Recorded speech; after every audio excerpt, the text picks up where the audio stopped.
किसान लगातार अपनी मांगों को लेकर हिसार लघु सचिवालय के सामने जो है लगातार प्रदर्शन कर रहे हैं और आज किसानों को धरने पर बैठे हुए 279 दिन हो चुके हैं, लेकिन प्रशासन और सरकार की तरफ से अभी तक इनकी मांगों पर कोई भी ध्यान नहीं दिया जा रहा है। और कल भी जो है विश्व घात दिवस के रूप में जो है किसानों ने पूरे भारत में बनाया था और हिसार के अंदर भी जो है एक बड़ा प्रदर्शन किया था, जिसके चलते आइए हम जानना चाहेंगे कि आज जो है किसानों ने कल के प्रदर्शन के बाद किस प्रकार की जो है रणनीति जो तैयार की गई है। सर बताइए, जो कल जो प्रदर्शन किया था उसके बाद में अब आगे की क्या कुछ रणनीति रही है? देखो, हमारी खुद की तो कोई रणनीति है नहीं। हमारा संयुक्त किसान मोर्चा जो है उन्होंने ये विश्वासघात विरोध प्रदर्शन दिवस के रूप में 31 जनवरी 2022 का दिन पहले ही 10 दिन पहले चुन लिया था, क्योंकि जो टेबल के ऊपर प्रधानमंत्री के साथ और सेंट्रल गवर्नमेंट के साथ हमारी बात होकर के हम दिल्ली से वापस आए थे। काले कानून वापस की हाँ भरी थी प्रधानमंत्री जी ने और माफी मांगी थी सार्वजनिक। उसके साथ साथ एमएसपी की गारंटी का कानून के लिए इंडिपेंडेंट स्वतंत्र रूप से कमेटी बनाना और शहीद किसानों के आंसू पोंछते हुए उनको मुआवजा और सरकारी नौकरी उनके वारसान को देने की बात हुई थी। और तमाम देश के अंदर तमाम इस आंदोलन के अंदर किसान, मजदूर, बूढ़े, बच्चे, जवान और महिलाओं के ऊपर, चाहे स्टेट के हो, चाहे सूबे के या चाहे सेंट्रल गवर्नमेंट के जितने भी मुकदमे थे, वो सारे के सारे मुकदमे खारिज करने की बगैर किसी शर्त के तुरंत प्रभाव से टेबल के ऊपर फैसला हुआ था। लेकिन काले कानून वापस के सिवाय और कुछ भी नहीं किया गया। इसलिए कल ये विश्वासघात दिवस हमने मनाया और तमाम हिंदुस्तान के 746 डिस्ट्रिक्ट हेडक्वार्टरों के ऊपर इसी प्रकार कहीं पर 1000, कहीं पर 2000, 2500, 3000 किसान और मजदूरों ने इकट्ठे होकर के अपना विरोध प्रकट किया और प्रधानमंत्री के पुतले फूके सारे हिंदुस्तान में सभी डिस्ट्रिक्ट हेडक्वार्टरों के ऊपर। और आगे के लिए हमारे संयुक्त मोर्चा ने ऐलान कर रखा है, या तो प्रधानमंत्री चेत जाए या देश की सरकार चेत जाए और किसानों के साथ जो बात हुई थी उसके ऊपर जल्दी से जल्दी खरा उतरे, वरना 1 फरवरी से ही, जैसे कि आज से ही हम संयुक्त किसान मोर्चा के बैनर तले मिशन यूपी और मिशन उत्तराखंड को लेकर के तमाम देश का किसान और मजदूर संयुक्त मोर्चा के बैनर तले हम यूपी में जाएंगे और इनको वोट की चोट पहुंचाएंगे और राजनीतिक रूप से इस बीजेपी की और इन आरएसएस के बदमाशों की कमर तोड़ करके हम कुर्सी से खींच करके इनको घर भगाने का काम करेंगे। हम पीछे नहीं हटेंगे। सर, एक चौधरी चरण सिंह के कैलेंडर से जो है फोटो हटाने का जो मामला सामने आया है, इसको लेकर क्या कहते हैं? ये भी इस बीजेपी की और या जेजेपी भी मैं आ गई हरियाणा में, तो ये किसान और मजदूर विरोधी नीति का परिणाम है।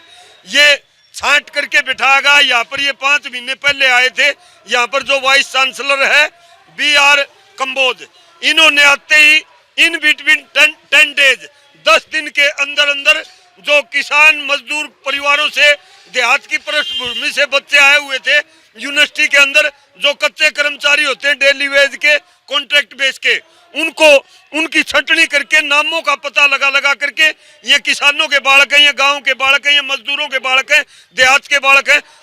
10 दिन के अंदर अंदर इन्होंने 250 बालक इसने वाइस चांसलर ने हटा दिए। ये जातीय विद्वेष के हिसाब से और राजनीतिक विद्वेष के हिसाब से सारा हो रखा है। और ये आरएसएस का पदाधिकारी है। ये बंदा, ये आरएसएस का पदाधिकारी है। चौधरी चरण सिंह जी, चौधरी छोटू राम के बाद में सारे देश में किसानों के एक बहुत बड़े नेता हुआ, हमारे देश के प्रधानमंत्री भी रहे हैं। सम्मान पूर्वक हमारे पिछली सरकारों ने, जो तत्कालीन सरकार थी, जो एग्रीकल्चर यूनिवर्सिटी बनाई गई, उसका नाम सह सम्मान चौधरी चरण सिंह हरियाणा एग्रीकल्चर यूनिवर्सिटी हिसार रखा गया था। उसके बाद चौधरी चरण सिंह जी के जन्मदिन के ऊपर हर साल यूनिवर्सिटी के अंदर सरकार और प्रशासन की तरफ से फंक्शन और कार्यक्रम भी होते हैं। उसके साथ साथ हर साल हरियाणा एग्रीकल्चर यूनिवर्सिटी के नाम से एक कैलेंडर बनता है नई साल का, और उस कैलेंडर में बाकायदा बीच में बड़ा चित्र स्वर्गीय चौधरी चरण सिंह जी का लगता है, क्योंकि यूनिवर्सिटी उन्हीं के नाम पर है। हमारे किसान नेता है और देश की एक सम्माननीय हस्ती रहे हैं चौधरी चरण सिंह जी। ये बीजेपी वालों ने, आरएसएस वालों ने, ये आरएसएस का गुर्गा यहाँ पर बैठा करके ये कंबोज साहब और ये परिप्लान किया है। उनका चित्र हटा करके अमित शाह का, देश के प्रधानमंत्री के चित्र लगा दिए। लगाओ, हमने कोई एतराज नहीं। ये सरकारी कामकाज का और सरकारी दफ्तरों का एक हिस्सा होता है। लेकिन हमारे सम्माननीय नेता चौधरी चरण सिंह जी का चित्र हटाने का क्या मतलब है? इसको कतई बर्दाश्त नहीं करेंगे। कल देर शाम हमने इस बात का पता लगा था, उसके बाद तमाम हमारे जिला हिसार के किसान और मजदूर संगठनों के फोन आ रहे हैं।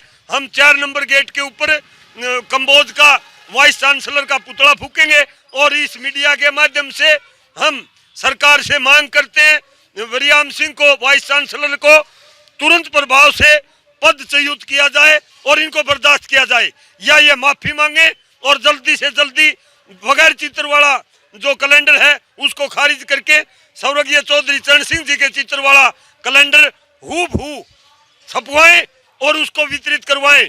वरना हम कल से ही इनके दफ्तर के सामने यूनिवर्सिटी में जो वीसी का दफ्तर है कंबोज साहब का, वहां पर धरना देंगे जब तक ये माफी नहीं मांगेंगे और जब तक इनके खिलाफ प्रशासनिक सरकारी कार्रवाई नहीं होगी हम पीछे नहीं हटेंगे।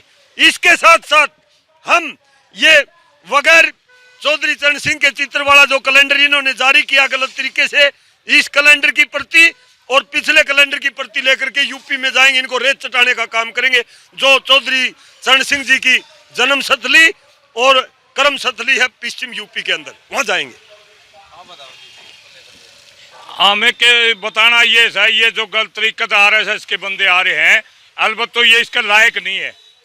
ये जो जब से 6 महीने से चांसलर साहब यहाँ आए हैं उस टाइम से सारे गलत काम करते हैं यूनिवर्सिटी के अंदर। गलत कैसे करते हैं? किसान और मजदूर के बच्चों से ज़्यादा इनका विरोध है और इन RSS के बंदा ने कोई यूनिवर्सिटी नहीं बनाई, आज तक कोई स्कूल नहीं बनाए, स्कूल बंद किए हैं, यूनिवर्सिटी के ऊपर कुठाराघात करने लग रहे, गलत काम करने लग रहे हैं। अब हम ये किसान और मजदूर ये सहन नहीं करेंगे और जब तक आपने चरण सिंह जिया की जो फोटो हटाई है इन्होंने कैलेंडर से, जब तक ये माफ़ी मांग के वापसी कैलेंडर में फोटो नहीं लगाएंगे तब तक हम इनके खिलाफ धरना देंगे और प्रदर्शन करेंगे।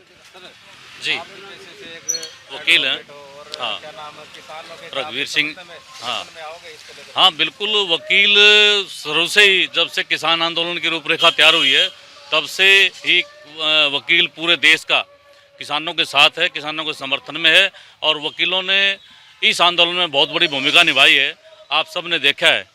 और ये जो कैलेंडर से चौधरी चरण सिंह जो हमारे किसान नेता हुए देश के, उनका फ़ोटो हटाना एक बहुत ही अच्छी मानसिकता है प्रदेश सरकार की भी और केंद्र सरकार की भी। ये जो सरकार है बीजेपी की और उसके समर्थित जो दूसरी पार्टियां हैं, ये टोटली मजदूर किसान विरोधी हैं और दवेश भावना से एक अच्छी मानसिकता की वजह से ये चौधरी किसान चरण सिंह जी का जो फोटो हटाया है, ये बहुत बुरी और निंदनीय घटना है, निंदनीय बात है। मैं इसकी निंदा करता हूं और सचेत हो जाना चाहिए बीजेपी के नेताओं को और दूसरे उनके सपोर्टेड जो नेता जो सियासी लोग हैं उनको सचेत हो जाना चाहिए। नहीं तो मजदूर किसान आज इस कदर जो ना इसका विरोध करेगा कि इनको सब कुछ याद आ जाएगा। आपने देखा किस प्रकार से जो है किसानों के अंदर जो है रोष है और किसानों की मांग है कि जल्द से जल्द जो है चौधरी चरण सिंह की जो फोटो है कैलेंडर के अंदर जो है लगाई जानी चाहिए, अन्यथा जो है एक बड़ा प्रदर्शन किया जाएगा। लिविंग इंडिया न्यूज़ के लिए हिसार से विनोद सैनी।